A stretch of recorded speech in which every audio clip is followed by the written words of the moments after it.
광동제약이 국내 판권을 가지고 있는 미국 바이오 기업 펠라틴 테크놀로지스가 여성 성욕 저하장애 치료 신약 바이리시 상용화에 박차를 가합니다. 8일 펠라틴에 따르면 미국 원격 의료 기업 업스크립트 헬스와 전략적 파트너십을 맺었는데요. 이번 파트너십으로 업스크립트 헬스 원격 의료 플랫폼에서 바이리시를 만나볼 수 있게 됐습니다. 바이리시는 2019년 6월 미국 식품의약국으로부터 폐경전 여성 성욕 저하장애 치료제로 허가받아 그해 9월 미국에 출시됐는데요. 또 펠라틴은 업스크립트 헬스 플랫폼 이용 고객에 바이리시에 대한 정보를 알리고 처방받을 수 있도록 돕죠. 이에 약 수십만 명의 환자가 바이리시를 접할 수 있을 것으로 예상됩니다. 업스크립트 헬스는 2001년 설립돼 50개 주 전역의 의약품 처방, 배송 서비스를 하는 원격 의료 기업입니다. 20여 년간 원격 의료 분야에서 경쟁력을 쌓아온 만큼 바이리시의 인지도와 매출을 극대화할 수 있을 것으로 전망되는데요. 더불어 바이리시 국내 독점 판매권을 지닌 광동제약의 호재가 될 것으로 점쳐집니다. 광동제약은 당초 지난해에 바이리시 출시를 계획했으나 코로나19로 연구가 지연되면서 난항을 겪고 있는데요. 광동제약이 국내에 바이리시를 선보이려면 외국에서 개발된 신약이 우리 국민에게도 똑같은 효과를 내는지 증명하는 임상 3상 가교 시험을 진행해야 하죠. 바이리시를 출시하면 매출 성장에 큰 영향을 줄 것으로 전망되고 있습니다. 시장 분석기관 글로벌 데이터에 따르면 바이리시의 글로벌 매출은 2025년 1억 5천만 달러에 달하는데요. 따라서 바이리시를 국내에 출시하면 매출 성장에 큰 영향을 줄 수 있을 것으로 보이네요. 과연 이번 신약 개발, 우리나라에도 똑같은 효과가 적용될까요? 또 광동제약 주목해봐도 좋을까요? 조태현 기자가 알아봤습니다.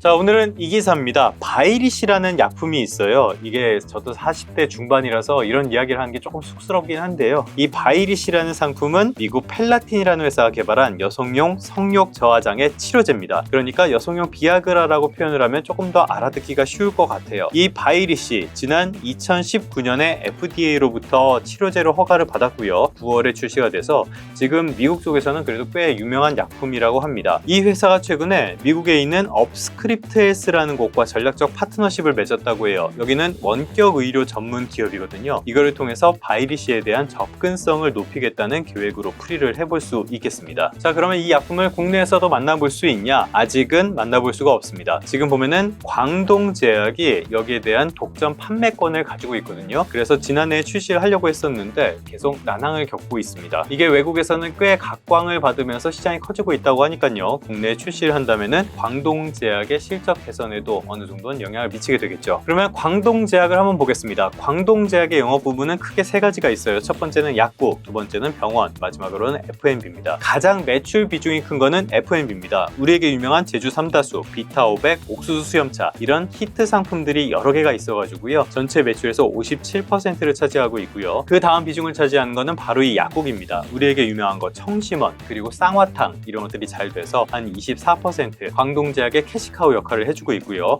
마지막으로 백신 영업 부문에서 전문 의약품이 한 15%를 차지하는 중입니다. 자, 여기까지 설명을 드리면 대충 이해가 되시겠지만은 실제로 바이리시라는 제품 이거를 출시를 한다고 해도 매출이 폭발적으로 늘어나는 걸 기대하기는 좀 어려운 사업 구조라고 할 수 있겠습니다. 그리고 이 수요가 얼마나 될지에 대해서도 좀 의문이 많은 상태입니다. 주사제라는 측면에서 우리나라 사람들은 주사제를 꺼리는 측면들이 있잖아요. 그런 측면이 하나가 있고요. 두 번째로는 남성 성기능 장애 치료제처럼 개선하는 차원이라기보다는 이거는 치료를 하는 차원이거든요. 그렇기 때문에 수요가 얼마나 될지 미지수라는 평가가 많이 나오고 있습니다. 이야기 나온 김에 바이오 이야기를 조금 더 해보겠습니다. 최근 들어서 주식시장에서 바이오 종목들이 조금씩 관심을 더 받고 있죠. 이거는 한국거래소가 제공하는 전체 지수 등락률인데요. 보면은 필수 소비재, 그러니까 여기에는 음식료 이런 것들이 들어가고요. 유통기업도 들어갑니다. 이런 거 못지않게 헬스케어 종목도 상당히 각광을 받는 모습, 수익률이 꽤 좋은 모습을 볼 수가 있죠. 올해 들어서 주식시장에는 전반적으로 2차 전지에 대한 쏠림 현상이 대단히 심했습니다. 이 과정에서